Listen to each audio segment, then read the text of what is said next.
ಇದೆಲ್ಲದರ ಜೊತೆಗೆ ಈಗ ಡಾಕ್ಟರ್ ಜಿ ಪರಮೇಶ್ವರ್ ಅವರಿಗೆ ಡಿಸಿಎಂ ಸ್ಥಾನ ಫಿಕ್ಸ್ ಅನ್ನೋದು ಗೊತ್ತಾಗ್ತಾ ಇದೆ. ಡಿಕೆಶಿ ಜೊತೆ ಡಿಸಿಎಂ ಆಗಿ ಪರಮೇಶ್ವರ್ ಪ್ರಮಾಣ ವಚನವನ್ನ ಸ್ವೀಕಾರ ಮಾಡ್ತಾರೆ ನಾಳೆ. ಸಿದ್ದರಾಮಯ್ಯ ಒತ್ತಡಕ್ಕೆ ಕೊನೆಗೂ ಮಣಿದಿದೆ ಹೈಕಮಾಂಡ್. ಸಿದ್ದರಾಮಯ್ಯನವರಂತೂ ಬಹಳ ಬ್ಯಾಟ್ ಬೀಸಿದಂಗೆ ಕಾಣಿಸ್ತಾ ಇದೆ ಡಾಕ್ಟರ್ ಜಿ ಪರಮೇಶ್ವರ್ ಅವ್ರ ಪರವಾಗಿ. ಇಲ್ಲ, ಡಿಸಿಎಂ ಆಗಲೇಬೇಕು ಪರಮೇಶ್ವರ್ ಅವರು ಅಂತ ಹೇಳಿ. ಸೊ ಹಾಗಾಗಿ ಒಪ್ಪಿಗೆ ಸಿಕ್ಕಿದೆ. ಡಿಕೆಶಿ ಸಂಪುಟದಲ್ಲಿ ಬಂದೇ ಡಿಸಿಎಂ ಸ್ಥಾನಕ್ಕೆ ನಿರ್ಧಾರವನ್ನು ತೆಗೆದುಕೊಳ್ಳಲಾಗಿದೆ. ಕೆಪಿಸಿಸಿ ಅಧ್ಯಕ್ಷ ಸ್ಥಾನ ಯಾರಿಗೆ ಹೋಗುತ್ತೆ ಅನ್ನೋ ಪ್ರಶ್ನೆ ಇತ್ತು. ಸತೀಶ್ ಜಾರಕಿಹೊಳಿ ಅವರಿಗೆ ಒಲಿದಿದೆ ನೋಡಿ ಕೆಪಿಸಿಸಿ ಅಧ್ಯಕ್ಷ ಸ್ಥಾನ. ಅಳೆದು ತೂಗಿ ಜಾರಕಿಹೊಳಿಗೆ ಕಾಂಗ್ರೆಸ್ ಅಧ್ಯಕ್ಷ ಸ್ಥಾನವನ್ನ ನೀಡಲಾಗಿದೆ. ಹಿರಿಯ ನಾಯಕ ಎಚ್.ಕೆ. ಪಾಟೀಲ್ ಅವರಿಗೆ ಸ್ಪೀಕರ್ ಸ್ಥಾನವನ್ನ ನೀಡಲಾಗಿದೆ ಅನ್ನೋ ಮಾಹಿತಿ. ಸುದೀರ್ಘ ಸಭೆಯ ಬಳಿಕ ನಿರ್ಧಾರ ಆಗಿರೋದಿದು ಹೈಕಮಾಂಡ್ನಿಂದ. ದೆಹಲಿಯ ಖರ್ಗೆ ನಿವಾಸದಲ್ಲಿ ನಡೆದಂತ ಸಭೆಯಲ್ಲಿ ಫೈನಲ್ ಕಾಲ್ ಆಯಿತು, ಅಥವಾ ಫೈನಲ್ ನಿರ್ಧಾರ ಆಯಿತು, ಫೈನಲ್ ಡಿಸಿಷನ್ ಆಯಿತು. ಒಂದ್ ಕಡೆ ಡಾಕ್ಟರ್ ಜಿ ಪರಮೇಶ್ವರ್ ಡಿಸಿಎಂ. ಅಂದ್ರೆ ಇದಕ್ಕೂ ಮೊದಲು ಒಂದು ಚರ್ಚೆ ಆಗ್ತಾ ಇತ್ತು, ಮೂವರು ಡಿಸಿಎಂ ಆಗ್ಬೇಕು ಅಂತ ಹೇಳಿ. ಮೂವರು ಆಗ್ತಾರೆ ಡಿಸಿಎಂ ಡಿ.ಕೆ. ಶಿವಕುಮಾರ್ ಅವ್ರ ಜೊತೆಗೆ ಅಂತ. ಬಟ್ ಏನಾಯ್ತು ಈಗ, ಇಲ್ಲ ಅಂದ್ರೆ ಡಿ.ಕೆ. ಶಿವಕುಮಾರ್ ಅವ್ರಿಗೆ ಸುತಾರಾಮ್ ಇಷ್ಟನೇ ಇರಲಿಲ್ಲ, ಯಾವುದೇ ಕಾರಣಕ್ಕೂ ಈ ಡಿಸಿಎಂ ಅನ್ನೋದು ಬೇಡವೇ ಬೇಡ ಅಂತ ಹೇಳಿ.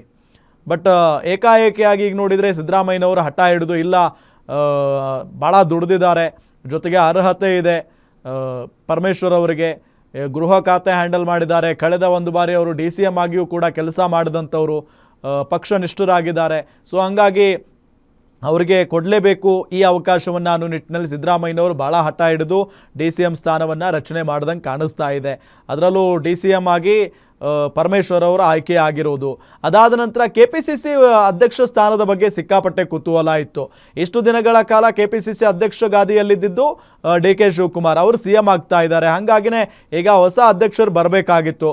ಸೊ ಆ ನಿಟ್ಟಿನಲ್ಲಿ ಕೆಲವರ ಹೆಸರುಗಳು ಮುನ್ನೆಲೆಗೆ ಬಂದಿತ್ತು. ಭಾಳ ಮುನ್ನೆಲೆಗೆ ಬಂದಿದ್ದಂಥ ಹೆಸರು ಯಾವುದಪ್ಪ ಅಂತ ಅಂದರೆ ಅದು ಸತೀಶ್ ಜಾರಕಿಹೊಳಿ ಅವರದ್ದು. ಸೊ ಸತೀಶ್ ಜಾರಕಿಹೊಳಿ ಅವರು ಒಂದು ಪ್ರಬಲ ಸಮುದಾಯ ಅಥವಾ ಹಿಂದುಳಿದ ಸಮುದಾಯದ ಒಬ್ಬ ನಾಯಕ, ಅವರು ಗುರುತಿಸಿಕೊಂಡಿದ್ದಾರೆ ದೊಡ್ಡ ಮಟ್ಟದಲ್ಲಿ. ಸೊ ಹಾಗಾಗಿ ಅವರು ಈ ಸ್ಥಾನದಲ್ಲಿ ಕೂತ್ಕೊಂಡ್ರೆ ಒಳ್ಳೆಯದು ಅನ್ನೋ ನಿಟ್ಟಿನಲ್ಲಿ ತೀರ್ಮಾನ ತೆಗೆದುಕೊಂಡಂಗಿದೆ. ಜೊತೆಗೆ ಇವರು ಕೂಡ ಸಿದ್ದರಾಮಯ್ಯನವರ ಬಣದಲ್ಲಿ ಗುರುತಿಸಿಕೊಂಡಿದ್ದಂಥ ಒಬ್ಬ ನಾಯಕ. ಇದೆಲ್ಲದರ ಜೊತೆಗೆ ಎಚ್.ಕೆ. ಪಾಟೀಲ್ರು ಇದ್ದಾರೆ. ಎಚ್.ಕೆ. ಪಾಟೀಲ್ರು ಈಗ ಸ್ಪೀಕರ್ ಸ್ಥಾನದಲ್ಲಿ ಇರ್ತಾರೆ ಇನ್ನು ಮುಂದೆ ಅನ್ನೋದು ಗೊತ್ತಾಗ್ತಾ ಇರುವಂಥ ಮಾಹಿತಿ. ಯಾಕೆ ಅಂತ ಹೇಳಿದ್ರೆ ಯು.ಟಿ. ಖಾದರ್ ಅವರು ಈಗ ಸಚಿವರಾಗಿ ಪ್ರಮಾಣ ವಚನ ಸ್ವೀಕರಿಸುವುದಕ್ಕೆ ಸಿದ್ಧರಾಗಿದ್ದಾರೆ.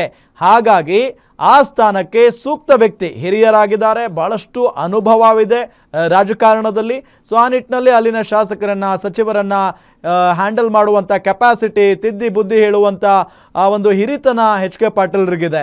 ಸೊ ಹಾಗಾಗಿನೇ ಎಚ್.ಕೆ. ಪಾಟೀಲ್ರು ಈ ಒಂದು ಸ್ಥಾನಕ್ಕೆ ಸೂಕ್ತವಾದಂಥ ವ್ಯಕ್ತಿ ಅನ್ನೋ ನಿಟ್ಟಿನಲ್ಲಿ, ನಾಯಕ ಅನ್ನೋ ನಿಟ್ಟಿನಲ್ಲಿ ಈಗ ಅವರನ್ನು ಕೂರಿಸೋಕೆ ತೀರ್ಮಾನ ತೆಗೆದುಕೊಳ್ಳಲಾಗಿದೆ.